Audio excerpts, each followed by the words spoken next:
قرآن حکیم میں فرما رہا ہے۔ اللہ جل شانہ ارشاد فرماتا ہے کہ والسابقون الاولون من المہاجرین والانصار والذین اتبعوهم بإحسان رضی اللہ عنہم ورضوا عنہ وأعد لهم جنات تجری تحتها الانہار خالدین فیہا ابدا ذلک الفوز العظیم۔ اور وہ لوگ جو سب سے پہلے ہجرت کیے اور انصار اور انہوں نے ان کی اتباع کی، ان کی پیروی کی، تو اللہ تبارک و تعالی ان سے راضی ہے اور وہ لوگ اللہ سے راضی ہیں۔ اللہ جل شانہ ان سے بھی راضی ہے اور وہ لوگ اللہ سے راضی ہیں۔ وَأَعَدَّ لَهُمْ جَنَّاتٍ تَجْرِي تَحْتَهَا الْأَنْهَارُ، اور اللہ تبارک و تعالی جنت میں ان کے لیے باغ تیار کر رکھا ہے جن کے نیچے جنت کی نہریں بہہ رہی ہیں، اور وہ اس جنت میں ہمیشہ ہمیش رہیں گے، اور یہ بہت بڑی کامیابی ہے۔ ایک دوسرے مقام پر صحابہ کرام کی عظمت بیان کرتے ہوئے اللہ تبارک و تعالی ارشاد فرماتا ہے کہ والذین آمنوا وہاجروا وجاہدوا فی سبیل اللہ والذین آووا ونصروا واتبعوہم بإحسان رضی اللہ عنہم ورضوا عنہ۔ یعنی اللہ تبارک و تعالی دوسرے مقام پر ارشاد فرماتا ہے کہ وہ لوگ جو ایمان لے آئے اور ہجرت کیے اور اللہ کی راہ میں جہاد کیے تو اولئک ھم المؤمنون حقا، وہی سچے ایمان والے ہیں، وہی سچے ایمان والے ہیں، اور اللہ تبارک و تعالی ان کو بہترین روزی عطا فرماتا ہے۔ اسی لیے فرمایا گیا کہ صحابہ کرام کی جماعت وہ جماعت ہے جن کے جنتی ہونے اور مومن کامل ہونے کا اعلان اللہ تبارک و تعالی فرما رہا ہے۔ صحابہ کرام ہی کی وہ جو مقدس جماعت ہے کہ جنہوں نے ڈائریکٹ بلا واسطہ روبرو ہو کر کے اللہ کے حبیب صلی اللہ تعالی علیہ وسلم سے تعلیم و تربیت حاصل کیا۔ صحابہ کرام ہی کی جماعت وہ عظیم جماعت ہے کہ جنہوں نے تمام تر پریشانیوں اور مصائب کو جھیل کر کے دین حق کی اشاعت و تبلیغ کے فریضے کو سر انجام دیا ہے۔ صحابہ کرام ہی کی جماعت وہ جماعت ہے کہ جنہوں نے قرآن کو پڑھا تو صاحب قرآن کے رخ انور کا دیدار کیا ہے۔ صحابہ کرام کی جماعت وہ جماعت ہے کہ جنہوں نے مسجد نبوی میں اذان سنا ہے تو ادھر مسجد کا مؤذن اشہد ان محمد رسول اللہ کی آواز لگاتا تھا، اور صحابہ کرام اپنے پیارے حبیب صلی اللہ تعالی علیہ وسلم کے رخ انور کا دیدار کیا کرتے تھے۔ صحابہ کرام ہی کی جماعت وہ جماعت ہے کہ جن کے بارے میں اللہ کے رسول صلی اللہ تعالی علیہ وسلم نے فرمایا کہ اے لوگوں میرے صحابہ کو گالی مت دینا، اگر تم میں سے کوئی شخص احد پہاڑ کے برابر سونا صدقہ کر دے تو بھی صحابہ کرام کے آدھا کلو یا 1 کلو جو کے صدقہ کے ثواب کے برابر نہیں ہو سکتا ہے۔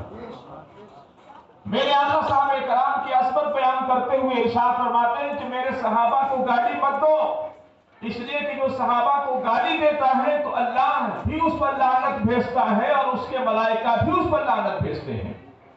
اور آگے آپ سنو، اللہ کے حبیب صلی اللہ تعالی علیہ وسلم صحابہ کرام کی عظمت بیان کرتے ہوئے ارشاد فرماتے ہیں کہ آخری زمانہ آئے گا اور اس میں کچھ ایسے لوگ پیدا ہوں گے جو صحابہ کرام کو گالیاں دیں گے، تو آقا اس کے آگے ارشاد فرماتے ہیں کہ جو گالیاں دیں ایسے لوگوں کے جنازے میں شریک نہ ہونا، ان کے پاس بیٹھنا نہیں، ان کے کسی مجلس میں جانا نہیں، یہاں تک کہ اگر وہ بیمار پڑ جائیں تو ان کی عیادت کرنے کے لیے بھی نہیں جانا۔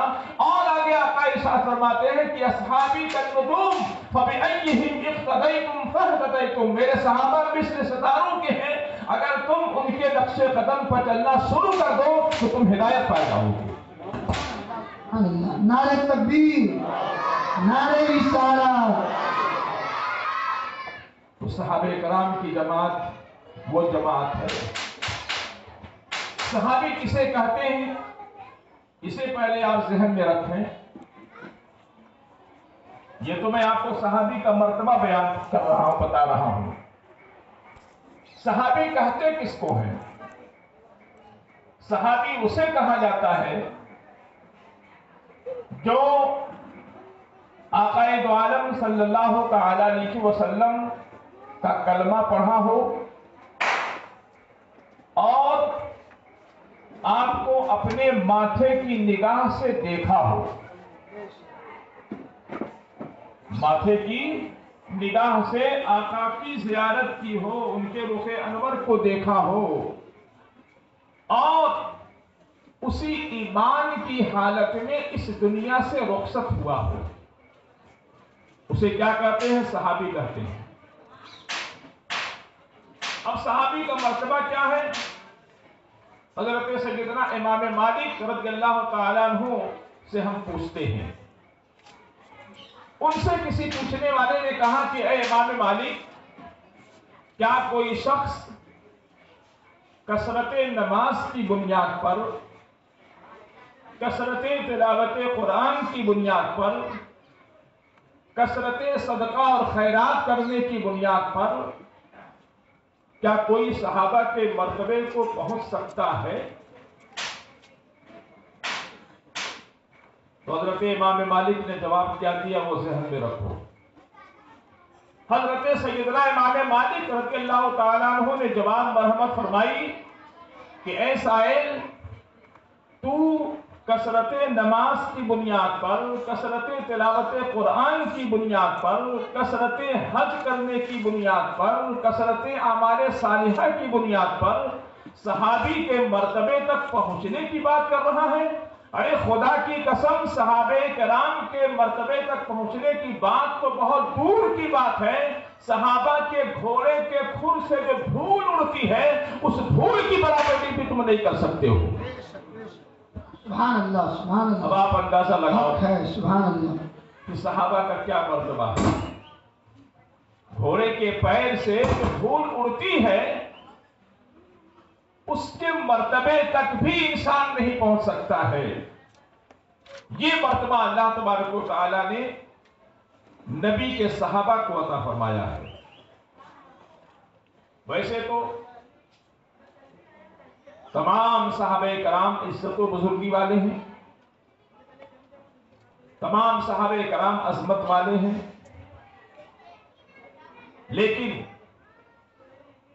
انہی صحابہ کرام میں کچھ صحابہ کرام ایسے ہیں جنہیں اللہ کے حبیب صلی اللہ تعالی علیہ وسلم کی بارگاہ میں بڑا اونچا مقام حاصل ہے۔ جیسے حضرت سیدنا صدیق اکبر ہوئے، حضرت سیدنا عمر فاروق ہوئے، حضرت سیدنا عثمان غنی ہوئے، حضرت سیدنا علی مرتضیٰ ہوئے۔ ایسے ہی کچھ اور بھی صحابہ کرام ہیں کہ جنہیں نبی کی بارگاہ میں بڑی عظمت حاصل ہے، بڑی بزرگی حاصل ہے۔ انہی عظمت والوں میں ایک عظمت والے حضرت سیدنا علی مرتضیٰ رضی اللہ تعالیٰ عنہ کی بھی ذات ہے، جن کا بہت بڑا مرتبہ نبی کی بارگاہ میں حاصل ہے۔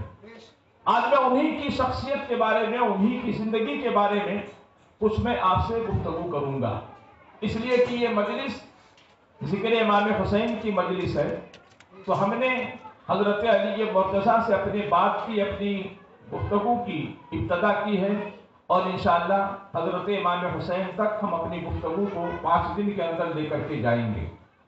یہ حضرت علی مرتضیٰ رضی اللہ تعالیٰ عنہ کون ہیں؟ تو میں آپ کو بتاؤں کہ حضرت علی کی ذات وہ ذات ہے جو شیر خدا بھی ہیں اور داماد مصطفیٰ بھی ہیں.